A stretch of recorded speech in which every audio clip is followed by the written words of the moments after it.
Is aquaponics, the strange combination of fish and plants, the future of farming, or is it all hype? In today's video, we'll be telling you all about aquaponics, what it all means, and even how to do it in your own backyard. Just sit back, relax, and enjoy our video. Before we start, please don't forget to subscribe to our channel, like the video, and turn notifications on so that you don't miss any of our new videos. First up, what is aquaponics exactly? Permaculturenews.org tells us that aquaponics means getting as much out of fish as you possibly can. In other words, it is a system of aquaculture in which the waste produced by farmed fish or other aquatic creatures supplies the nutrients for plants grown hydroponically. These plants in turn purify the water, and so it goes on forever. Aquaponics isn't something new. Did you know that the Aztecs practiced aquaponics as far back as 1150 AD? It was then known as chinampas. Their method consisted of creating artificial islands from grasses and reeds that typically measured 30 by 2.5 meters. These islands were created by staking out the shallow lake bed and then fencing in the island rectangle with wattle and daub. How on earth did the Aztecs think of that? Isn't it amazing that these sophisticated advances in science and agriculture have their roots in ancient history? So what do you think, guys? Is science progressing, or are we just remembering and recreating what we did in the past? Those ancient civilizations were truly advanced. The philosophy, culture, art, science, and agriculture of the ancient world is mind-blowing, isn't it? To sum up, aquaponics is growing fish and other aquatic animals, and hydroponics is growing plants without soil. This can be done all year round. The coolest part of it all is that it produces both fish and plants. It sounds like a dream come true for farmers. Let's dive a little deeper into one of those aquaponic ponds. Hopefully you aren't that squeamish about all that slime. Aquaponics is about combining planting and fish farming so plants are fed the aquatic animals' discharge or waste. By using this method, the vegetables clean the water that goes back to the fish. In other words, microbes, microscopic creatures, play an essential role in the nutrition of the plants. Beneficial bacteria build up in the spaces between the roots of the plant. It then converts the fish poop and the solids into substances the plants can use to grow. This is the perfect combination of aquaculture and gardening. Superior Fresh's aquaponics facility in Wisconsin is currently the largest aquaponics system in the world. It is the very first in the United States to commercially produce Atlantic salmon and rainbow trout using land-based recycling, aquacultural systems, and technologies coupled with green production. Superior Fresh repurposed waste from the salmon and trout to use as fertilizer to grow leafy greens such as romaine, spring mix, and basil. Sounds fishy, doesn't it? Maybe, but hopefully the romaine, spring mix, and basil don't taste fishy. The Superior Fresh Recycling Aquacultural System facility is 40,000 square feet in size, an acre of aquaponics designed to produce more than 70 tons of fish a year. So is this cruel? Producing more than 70 tons of salmon and trout in the smallest space possible? I guess so, but if you love fish, or rather if you love eating fish, I guess you don't really care. More and more aquaponics companies are popping up. Living in a world where farming is becoming an issue because of shortages due to climate change, aquaponics might just be the future. Can we tell you why? Next up, why is aquaponics needed? The world population is growing at a rate in which farming can't keep up. There are currently 7.9 billion people living on our planet. 10 years ago, there were only 7 billion people. Cities are becoming more dense and smaller towns are becoming larger. People are not respecting nature anymore. We are also seeing less green and more buildings and roads. Farmers, growers, and corporations are struggling with demand both domestically and overseas. Food supply shortages and mass population requirements have created questionable farming practices and chemicals, and unfortunately we are paying a radical price. Doesn't that make you sad? That certainly breaks the hearts of nature lovers out there. Others have gotten used to this over the years. I guess we are heading towards the scenario depicted in the 100 television series. In this series, only 100 people survived the ruthless destruction of man and nature. Their fate, or punishment, is to float around the dead planet Earth on a spaceship. At the rate we are going, there could be fewer than 100 survivors, or maybe no survivors, based on our ruthlessness and indifference. Next, aquaponics is a hope for sustainable organic crop production. The great thing is that the fish waste is recycled. This makes it a sustainable method for crop production, aquaculture, and water consumption. This recycled fish waste is used for plant growth instead of just disposing of it in the ocean. The water then gets recirculated in a closed system that lowers the consumption of this resource. The system recirculates water and nutrients, making it about 90% more water efficient. Next up, it can be done anywhere. You heard that right, anywhere. Aquaponics literally revolutionizes farming as we know it. What this really means is that you can do this at home. You can create your very own fully functional garden to grow fish and vegetables. It can be quite an experimental process, and you can do whatever works for you. Number 5, it is chemical free. For you organic birds out there, aquaponics is for you. If you hate products with chemicals in them, why not try aquaponics? Natural biochemistry is used in its purest form. It's bacteria that doesn't need to be introduced by humans. It's already in the fish. So what are the differences between aquaponics and hydroponics? Aquaponics uses aquaculture and hydroponics. Aquaculture means growing organisms in water. Hydroponics means growing plants without using soil or earth. Number 7, no diseases. By now you're probably thinking, is there anything about aquaponics that doesn't work? Aquaponics is great because no soil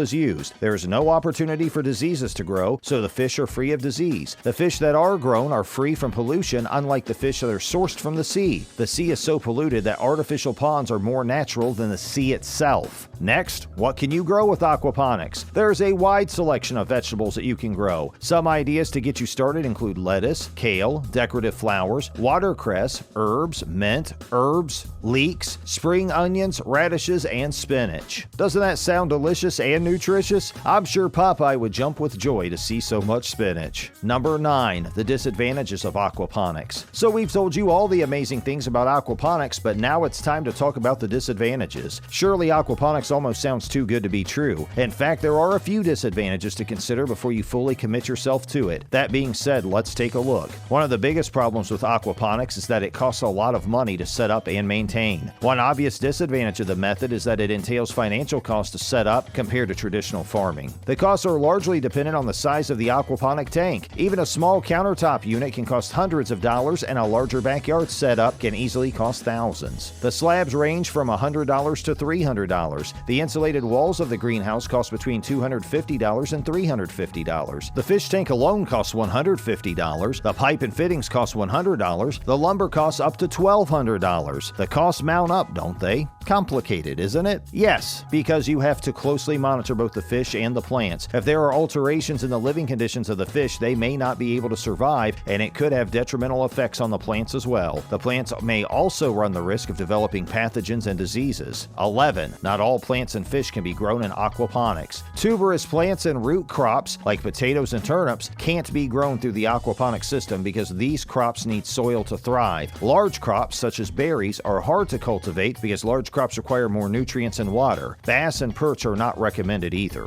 Electricity. This is not the best thing to hear. Not when we're trying to preserve energy, right? Truth be told, aquaponics conserves land and water, but uses electricity like crazy. To start with, water pumps need to operate 24/7, and fish tanks need to be kept at a constant temperature. Number 13, you need professional help. No guys, aquaponics is not a DIY project that you can just pick up on the weekend. You need a professional person to install it. Setting up and installing the aquaponics system requires professional knowledge and experience. You will need a large tank. An aquaponics system should still have conventional filters as a backup. People setting up their first aquaponics system will also have to set up the actual system itself. The most common beginner aquaponics setup is called an ebb and flow system, which pumps waste-filled water from the bottom of the tank up to the plants on the top, where the roots remove all the nutrient-rich waste and allow the newly filtered water to flow back into the tank. Not all vegetables are created equal when it comes to an aquaponics setup. Kale, spinach, and lettuce have shallow root systems that make them ideal for aquaponic cultivation. Others are not. Think you can do all this yourself? Great, go ahead then. Last on our list, is it worth it? It definitely has its upside. Aquaponics can be used to educate and inspire future generations to adopt a sustainable life. Aquaponics is based on a symbiotic relationship between plants and aquatic animals, so in a world in danger of extinction, this could be the only way ahead. That's it for today, guys. If you enjoyed this video and want to hear from us again, be sure to hit that subscribe button before you go.